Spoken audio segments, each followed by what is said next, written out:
I really appreciate you're here, and I'm really sure that this webinar is going to have a lot of value for your life. To begin, I want to introduce myself. I'm Nicole Shaw.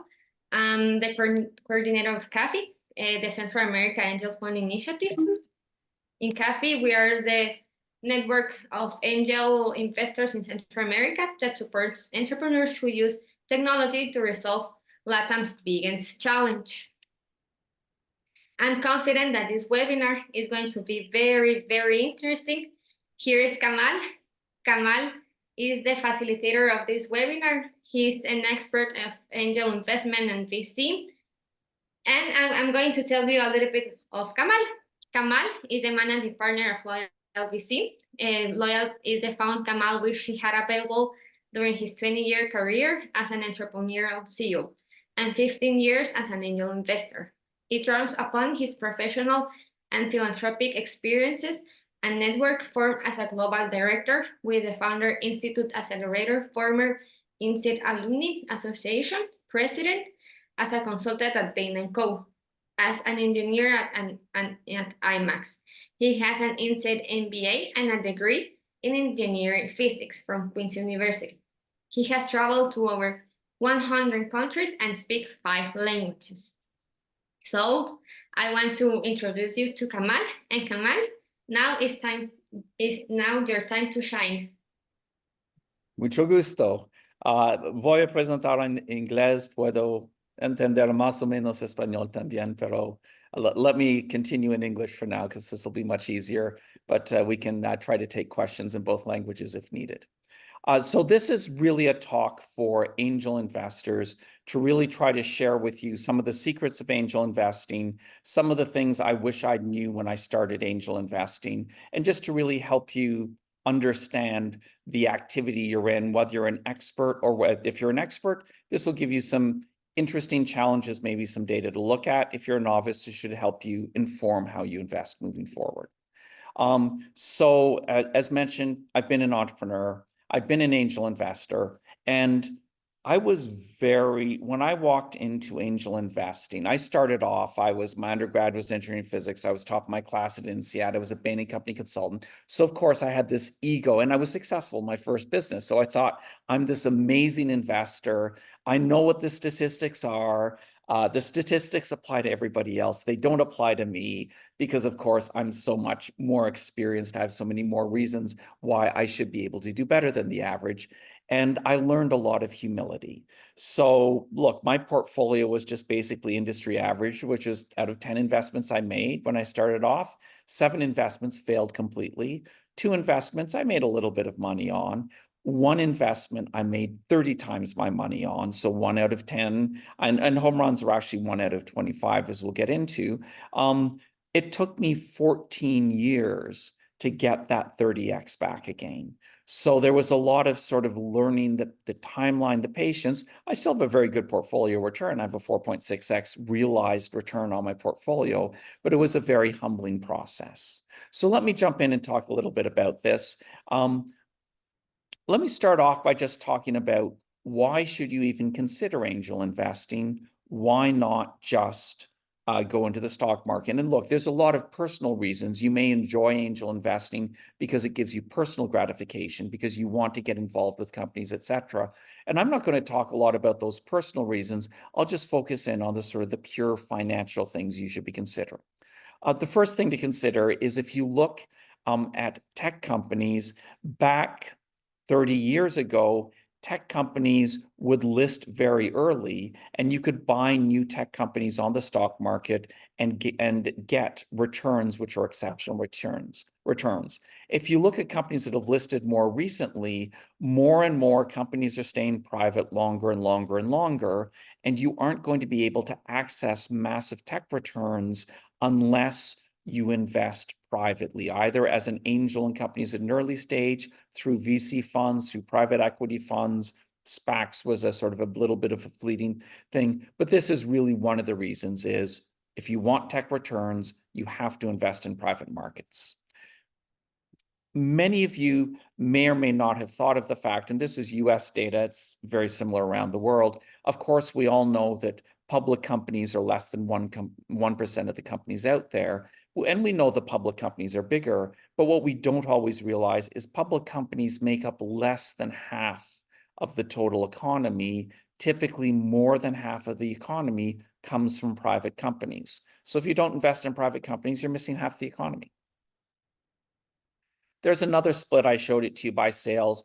This is a split of assets by global wealth. And if you are sitting there and saying, okay, look, where is all human wealth? In which categories is it? And use that as to sort of say a neutral portfolio would have a rough equal distribution to match global wealth. You can see, of course, real estate, everyone should be in real estate. But if you start and look here, you can see that public and private equity are fairly similar. Public equity is about 22% of the market. Private equity is about 16% of the market. So this is yet another reason to think about having substantial allocations. And we see this when we look at professional investors. There's a general saying which says, the more sophisticated you are as an investor, the more you allocate to alternatives, with private equity, venture capital, angel being a big slice of that alternative investing. And you can see it averages out somewhere around 20% of the allocation, both for family offices, pension plans, sovereign wealth funds, etc. But it is really a lot lower for high net worth individuals. And this is really probably why you as angels, if you're new angels, are considering it, but this is probably why you're thinking of allocating to the asset class, is because the professionals do so much of it. A last thing to talk about is just a good reason to allocate right now. This is a graph which shows the price in the past few years, and I put on here sort of stock market indices. Let me focus, and the green line is our returns. Let me focus in on the gold line here, which is the Cambridge Associates US Venture Capital index, the value of that index each quarter. And you can see that the index peaked in December of 2021, and valuations are down on the order of 30% since that point in time. Now, of course, we didn't run up as much. We came down last. We can talk a little bit about that at the end, but I want you to focus on this, which are valuations are way down. And we are in a very simple business. Angel investing is just trading. You buy a basket of assets at what you hope is a low price. You hope to then sell that basket of assets later at a higher price. And there's a whole bunch of reasons why valuations have been coming down. The bottom line, and look, we've invested in over 300 companies around the world. We've seen this behavior around the world. Valuations are coming way down, and there's a really good opportunity here to invest in good companies at good valuations. And I know everyone knows the advice. We all know that you're supposed to buy when everybody else is selling, and you're supposed to sell when everybody else is buying. And from the little I can see right now of what's going on in this market, now is an excellent time to be buying. So if you're an angel investor and you're actively making investments right now, well done, good time to do it. If you're not, you should probably think about it. Okay, let me talk a little bit now about the fundamental nature of angel investing. And I started by talking about the humility I learned. This is another great example of how others have learned the same humility. Now, this is a venture capitalist, Bessemer Ventures. They're probably the oldest venture fund in the US.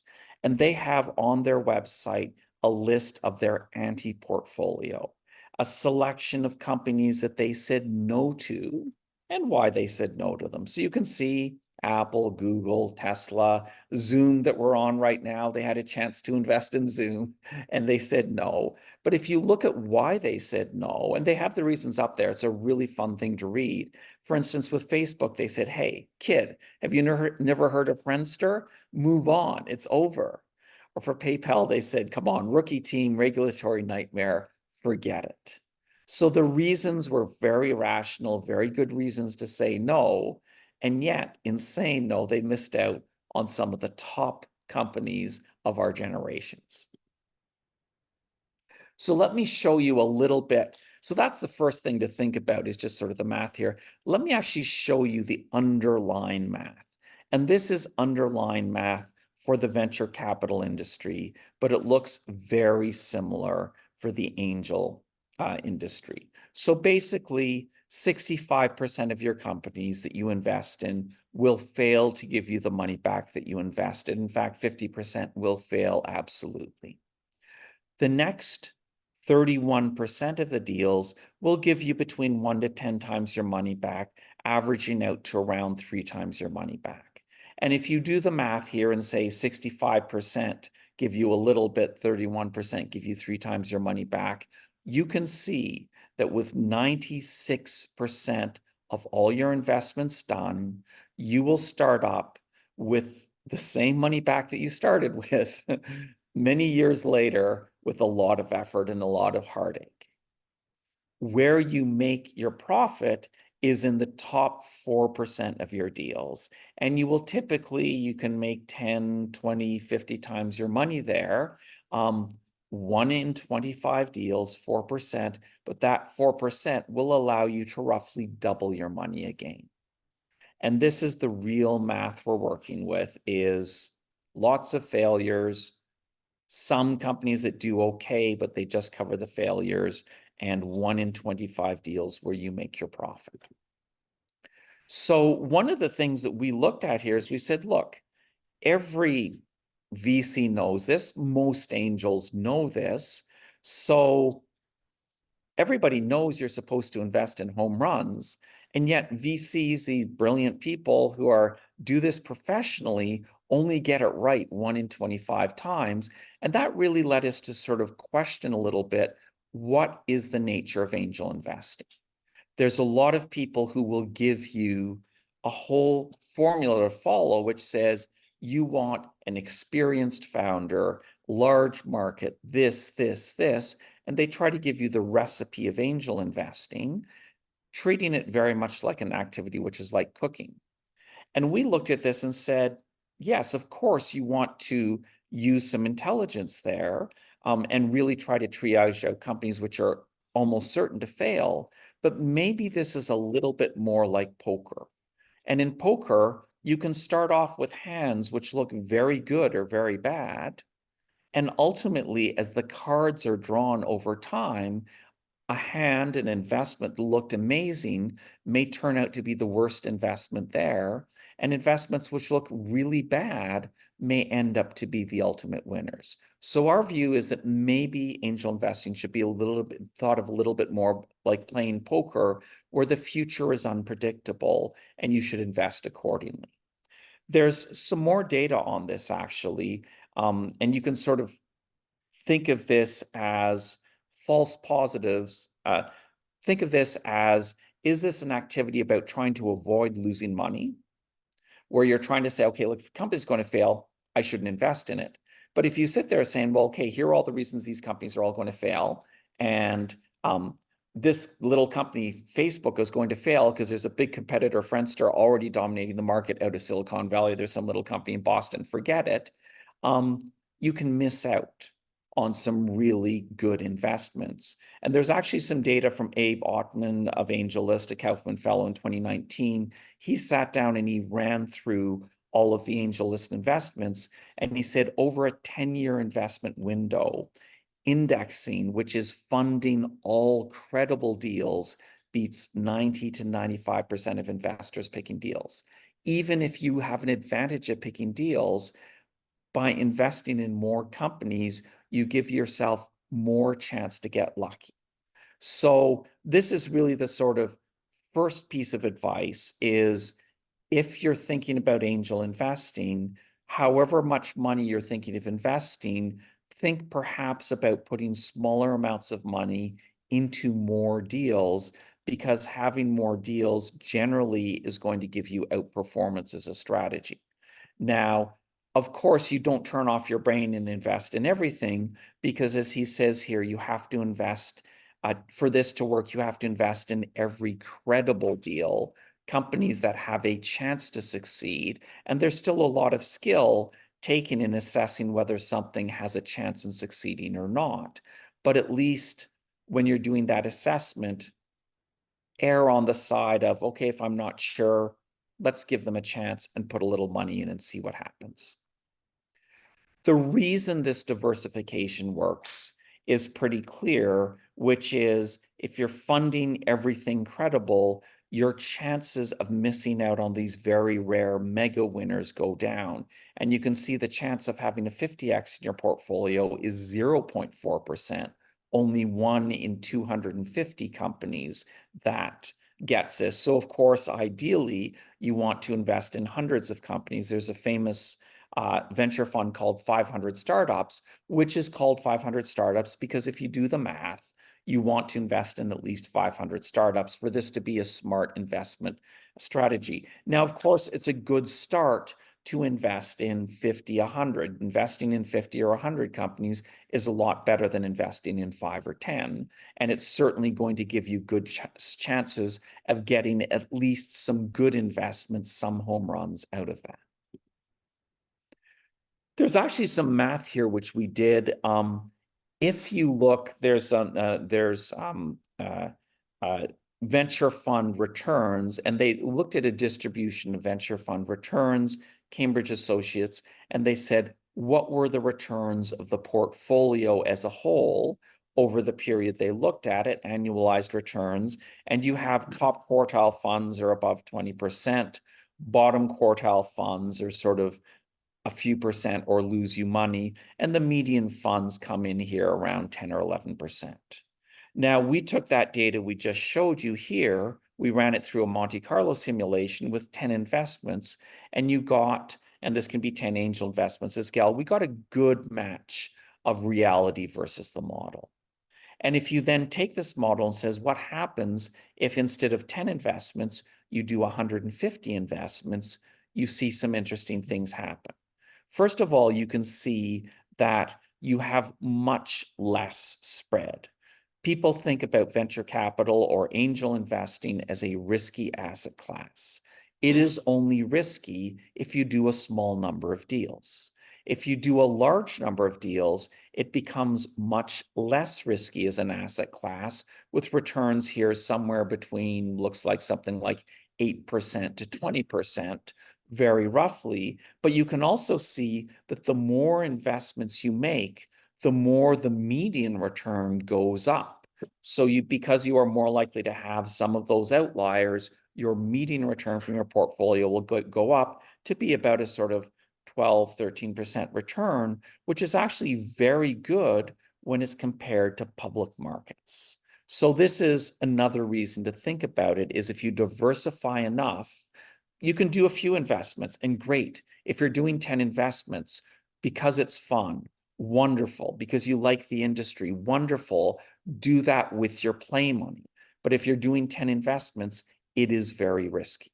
And if you want to reduce the risk, do more investments. And if you do 100 plus, 150 investments, something like that, all of a sudden, this is not gambling, it's an asset class, and a good asset class which will outperform public markets. Another thing to think about when you're doing this investing is this market goes through cycles. There are years when funds, investors get very good returns. There are years when they don't have good returns. Of course, we can all try to time the market, and I'm sitting here telling you, I think this is a really good time for the market right now. I don't know. I don't have a crystal ball. I just think valuations are down, and you buy low, sell high. Seems like a good time to buy. But do keep this in mind if you're going to be an angel investor and you're doing it as an investment strategy. This should be a long-term activity for you. Keep investing year in, year out, because if you invest in only a couple of years, you're very reliant on what the returns are in that year. You can outperform the markets if you have consistent funding over time. Now, of course, we believe many people lose track with your angel investment portfolio. They lose track of investing rules 101, such as diversification. And Yeah, mentioned you want to diversify across time. We run look, we practice what we preach, but we believe you should also diversify by geography, diversify by industry. Again, if you're making 10 angel investments in the financial services industry in Latin America, because that's an industry you understand, because you have connections, etc., wonderful, do that. But keep in mind, if you're exposed primarily to a few markets, to a few industries, that money still has risk in it.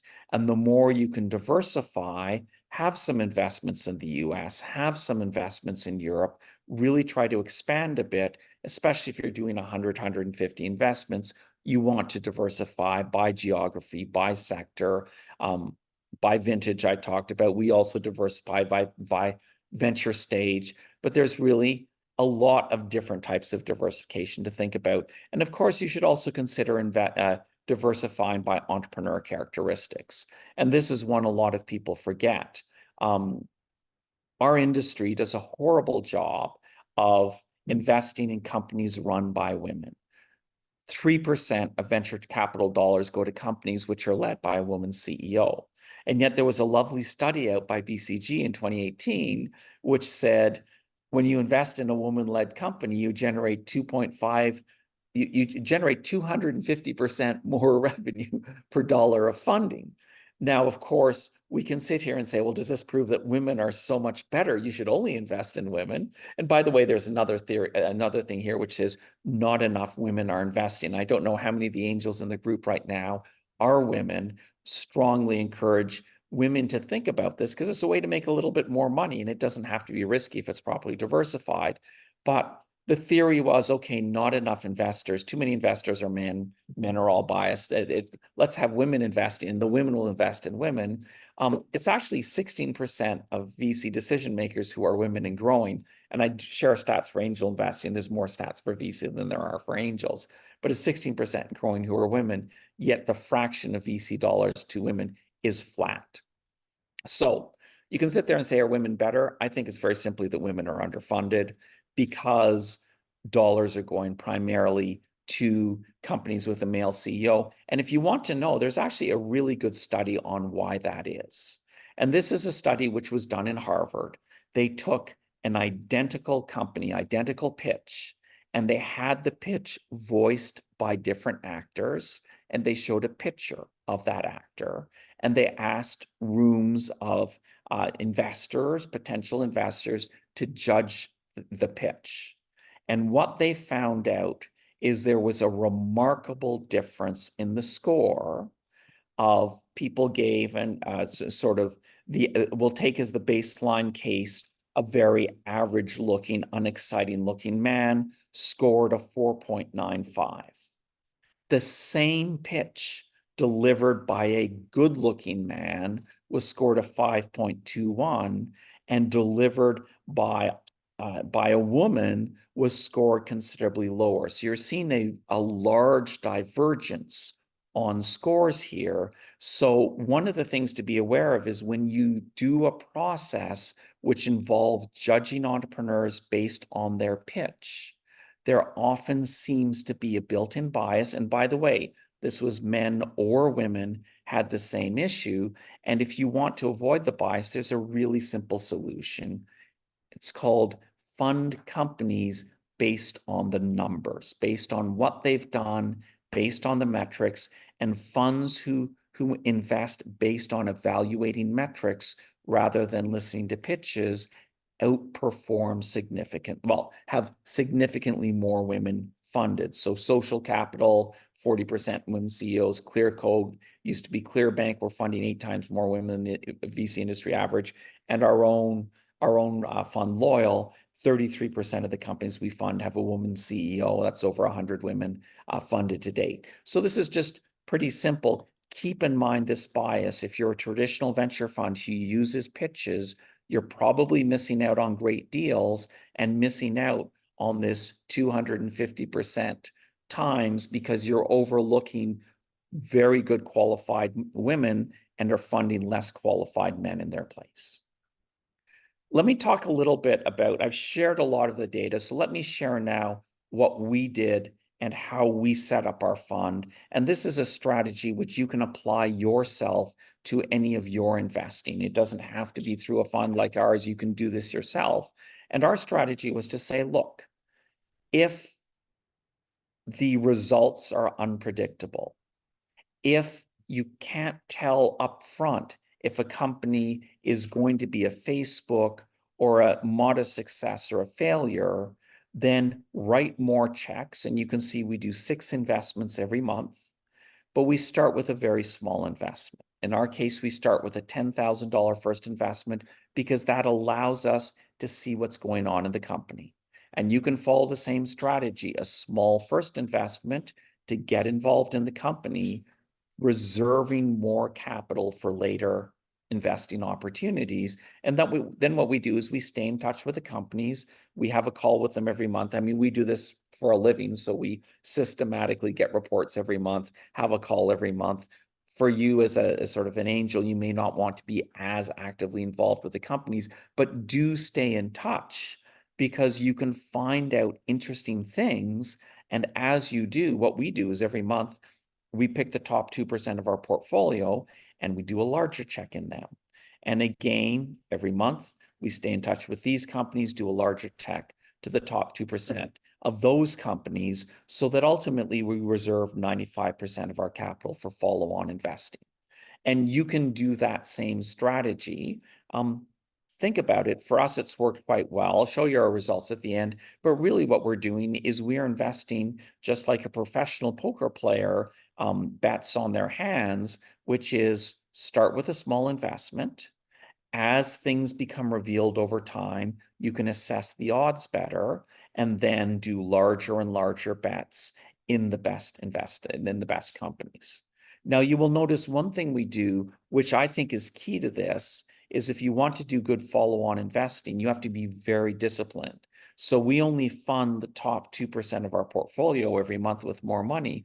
And the reason why is we as humans have a lot of cognitive biases. So for instance, if a company is in trouble, it's our bias to say, hey, this company I invested money in is in trouble. It's going to fail. I'm going to lose $25,000. Why don't I put another $10,000 in to save the company? Well, you're talking about saving the company. You didn't talk about whether that new money was going to be a good use of money or not. So there's really these biases. You fall in love with your deals. You really build a relationship with the entrepreneurs. So this is why we sort of limit how many checks we write each month, how many companies get follow on. You can get very overconfident.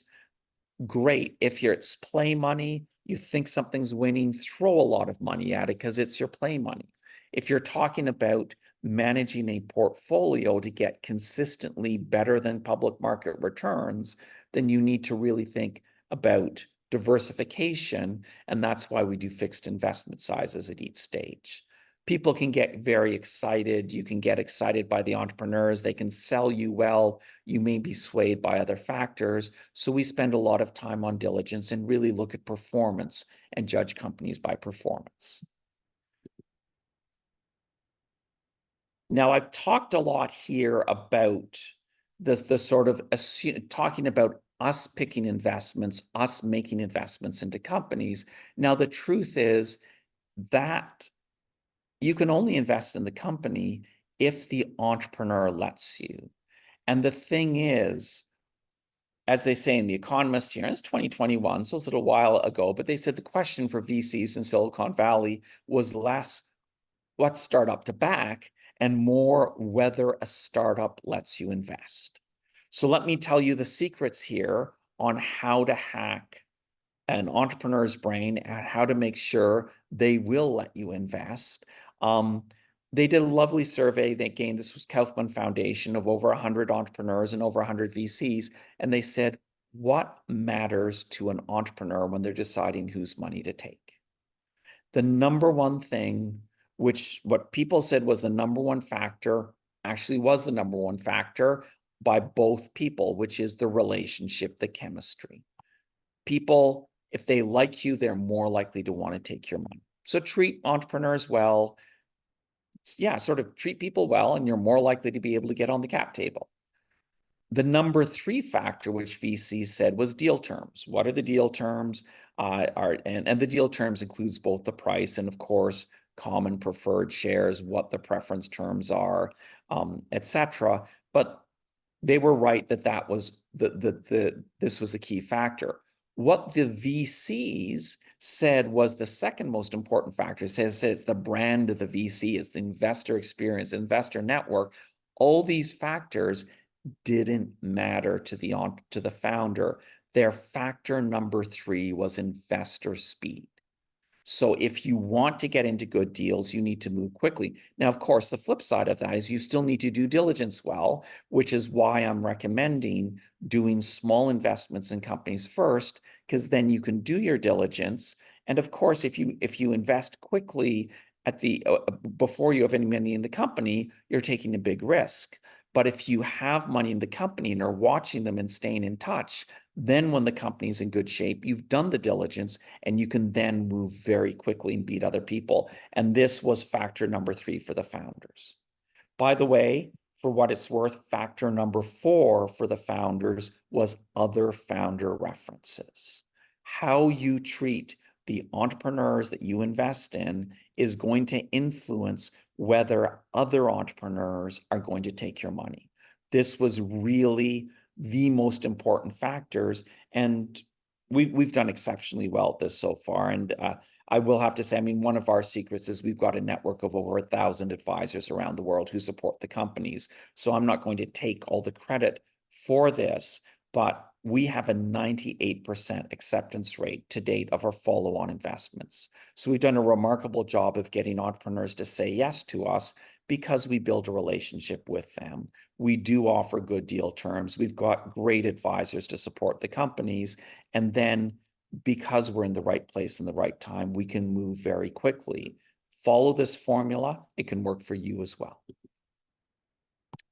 The last point I want to talk about here before we open it up to questions and discussions is I just want to remind people of the timelines involved in angel investing. Angel investing requires a lot of patience. It takes a long time to exit. I've seen different studies out there. They say 50% of M&A is going to take at least 7 years, 8.5 years to get 50% of IPOs. 12 years, you should have over 90% of the exits happening. I just told you, I had an exit which took 14 years. I got 30 times my money back in an M&A, but that was a 14-year time frame. So my personal experience is whatever the industry stats say, it takes even longer to exit. So just understand every time you're writing an angel check, your money often can't be touched for 10, 12, in my case, 14 years. And oh, by the way, when companies are going to fail, they take a fairly long time to fail. 3 years for half of all failures. 6 years will hit 90% of the failures. But you write a whole bunch of checks, and then you're sitting there and you watch all these companies fail in the first few years, and then you're just sitting there waiting to see, did you get lucky 10 years later, 12 years later, 14 years later? Now, this was something which we looked at and we said, okay, that's great. When I was an angel investor initially, I was in my 30s. I could wait 14 years. I'm in my 50s now. I don't want to wait 14 years to touch my money. So what we did with our fund to adjust it, is we did a semi-liquid fund. So when I showed you the sort of returns our fund has had, and we've had a 13.5% annualized return since we launched. So it's good. You can see it's certainly been better than the stock market over that period. This is the S&P 500, the blue line up top, you can see. So we've done well. We've done a little bit better than the average for the industry, but 13.5% is nothing to sneeze at. But these are real prices. Every quarter, we set a price, and our investors can buy and sell every quarter, because we felt that liquidity wasn't out there in the market. Now it's a semi-liquid fund. We have an 84% average fill rate after 3 months. It's average, the maximum, the most any time anyone's had to wait to get their order completely filled has been 6 months. But it is This is something unusual we did. If you're in a fund like ours, wonderful, you've got the liquidity. But remember, if you're doing direct angel investing, be patient with your money. Understand it'll take a long time to access. So there we are. Quick overview. Talked a little bit about why being an angel to match the economy, because this is a good time right now to buy low. I learned humility myself, which really led me to look at angel investing as more of a poker activity rather than a recipe.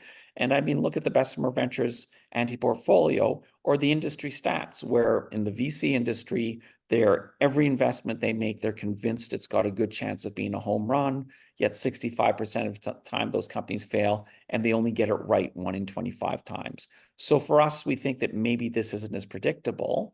And if it's not a predictable activity, where if your home runs only happen in 1 in 25 deals, you have to diversify. And that's backed up by the data from AngelList, which means put less money each into more deals. It'll give you a higher median return. By the way, you're much less likely to have a 30, 50% annualized return. But if we're talking about an investment strategy, a low risk investment strategy, and it isn't just fun gambling, you want to diversify by number, geography, sector across the economic cycle. Do keep in mind that there's this amazing opportunity to invest in women founders. To do so, you really have to understand the pitch process. Somehow for us as humans, we're naturally biased against it. We're biased to select by looks and gender. So if you want to make money, understand that this bias is there and look at things such as data to try to invest on performance rather than being swayed by the pitch. How we get around things is we do this staged process. We use fixed rules to overcome the cognitive biases. We build the relationship so we can move quickly when the time is right to be more likely to get money in. But you can follow this strategy with your own investing. Piloting first, being only picking one company each month that you will do follow-ons in, for instance, and really just sort of watching how things go. This will also give you access, and do understand that investing is an access game. For the best companies, you are competing, and when you're competing, it's going to matter your relationship, the deal terms, and how quickly you can act. And yeah, there's the things I'm talking about. There's some people who are moving towards this diversification. There are some funds who are doing scout investing. It works as a fund. It works as an angel. Consider doing it. And lastly, of course, understand that you have long timelines to exit. How do you get around those long timelines to exit? One thing to consider doing is, well, I mean, we thought it was a problem, so we did an open-ended fund. And if you don't have that secondary market, that person to provide you liquidity when you want to sell, understand that this money's being locked away for a long time. So manage your money accordingly. Great. Let's stop it there and throw it open to people for any questions, discussion, etc. Thank you very much, Kamal, for that great presentation. I have been learning a lot. So we have 2 questions in the chat from Caleb. I don't know if someone wants to open their mic as well. They can do it and have a discussion, or questions, you can do it as well. Caleb, do you want to open your mic and say them? Oh, hey, this is Caleb from El Salvador. Hey, I have Caleb. 2 very important questions for me because we are working with entrepreneurs in El Salvador. One of them is, what is the most important thing for you to select a market or country to invest in Latin America? And the second one is, how can we help entrepreneurs to be prepared for VCs or angel investors? That is my 2 questions. Good. So for the first question, in terms of selecting a market or country to invest in,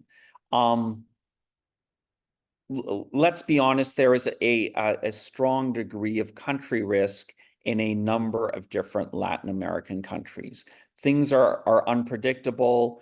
Good leaders come in, stabilize things, and then all of a sudden another leader comes in who's perhaps not as good. Things go a little bit sideways. The best thing we think to do is rather than trying to predict the stability, the financial stability, the economic stability of the countries you're investing in, is diversify. That is your number one rule in investing, to protect capital. So should you put money into a risky country? Why not? As long as it's a small percentage of your money.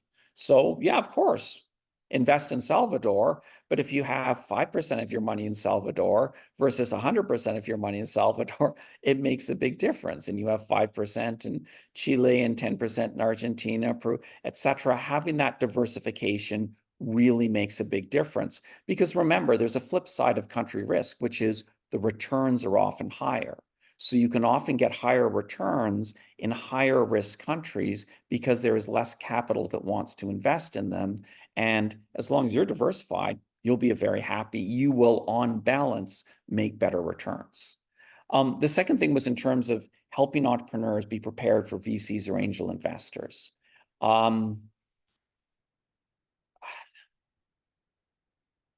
There's sort of two sides. So what we do when we invest is we only source companies which are either, we source companies that are already pre-trained. So we take alumni of INSEAD Business School, or we take top graduates of the Founder Institute Accelerator. For those of you who know Founder Institute, we think it's a good place to help train up the entrepreneurs so that they are actually ready for VCs and angel investors. Because you're absolutely right. If someone isn't trained, it is very difficult. So I would say partner up with different organizations who do that training, find ways to get entrepreneurs you want to work with to get into training. I'm sure there's training around. In fact, Nicole, if you're not running training programs yet for entrepreneurs on how to work with angels and VCs, I would strongly suggest that you run those, because the entrepreneurs probably love to be funded by you. So why not have them watch a couple of videos ahead of time, get some training before they come to you? So yeah, in our case, yeah, how do we do it? We do it through getting people who are already trained, and we have this advisor network to help support them, to help them understand.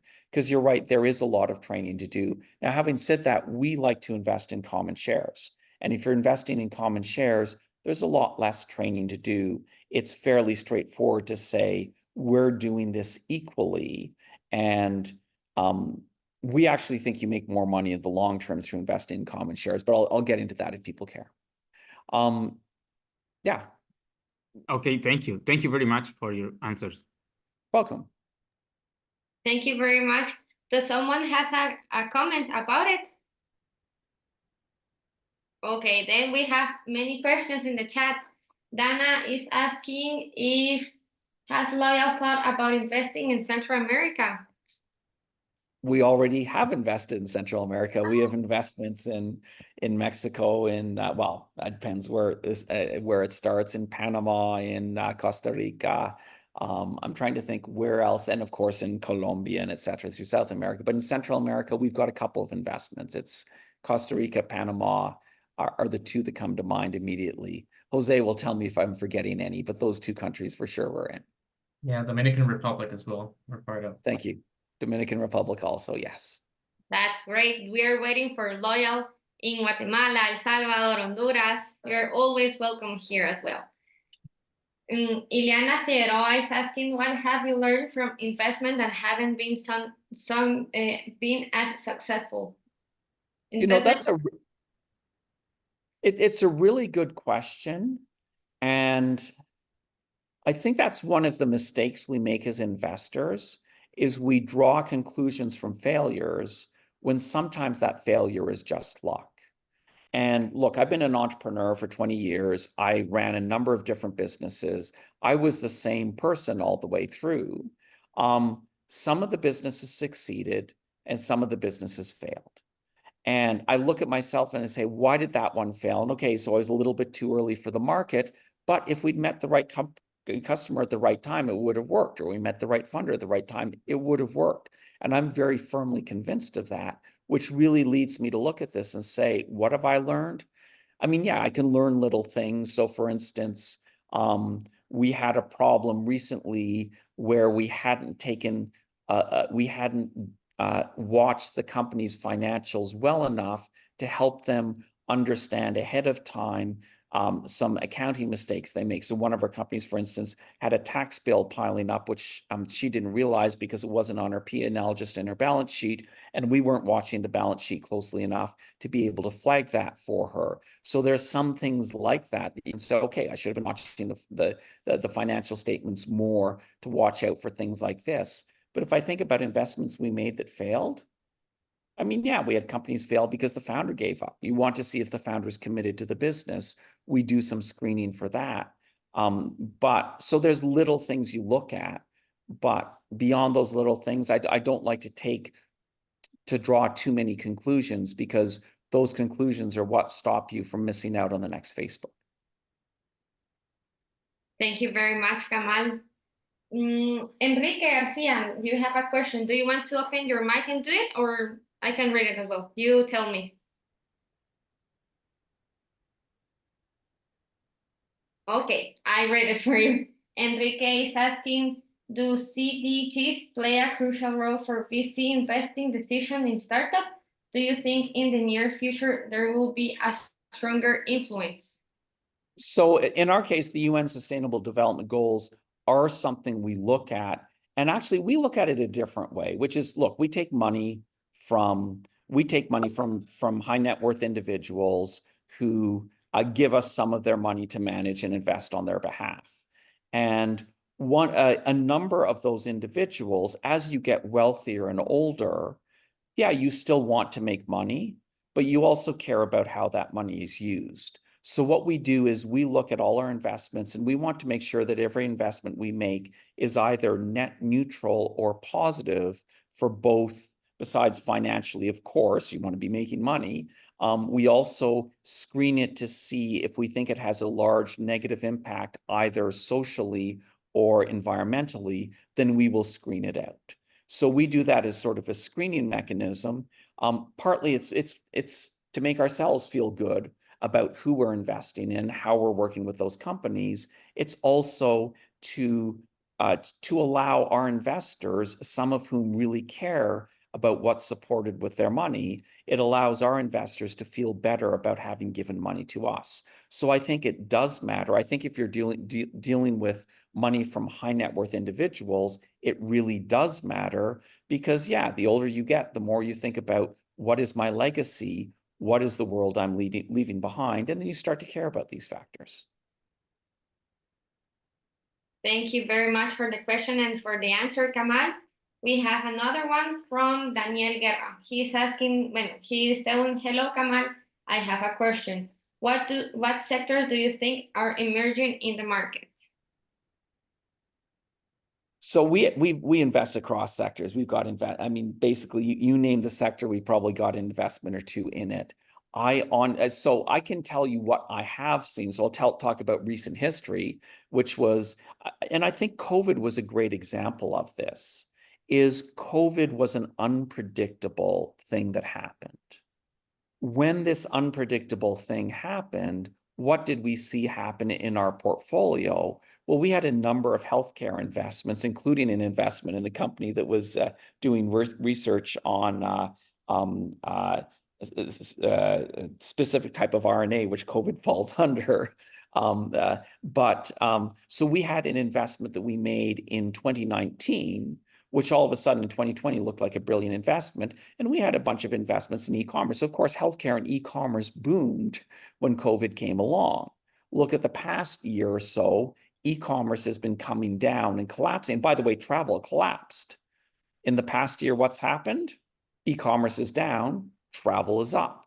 So some of that is maybe predictable. I mean, we made travel investments in 2020 and 2021, knowing that, travel will turn around at some point. COVID's probably not going to last forever. So some of that was maybe a little bit predictable, but some of those things like COVID coming along in the first place are not predictable. So I always hesitate to predict. I mean, of course, AI is great. Applications of AI certainly should be looking in all industries. How are those people using AI versus how are their competitors using it? And entrepreneurs can move very quickly and take advantage of it.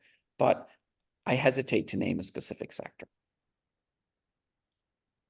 Thank you very much, Kamal. Now Mario Garcia is telling us excellent talk. And I have a question. Mario, do you want to open your mic and do the question? Yes, of course. Thank you. Hi, Kamal. Nice to meeting you. Congratulations for the talk. It's very interesting. I'm Mario Garcia. I'm a co-founder of Angel Hub, the most active angel investment club in Mexico and probably Latam.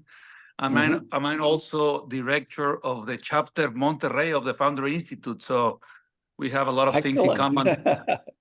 Can you give more details about your exit strategy? Because we are focusing, of course, on trying to provide liquidity to the angels. Is, as you mentioned, is key for the success of this process. So how do you handle it with a platform, or can they, between angels, they can buy their stocks per se?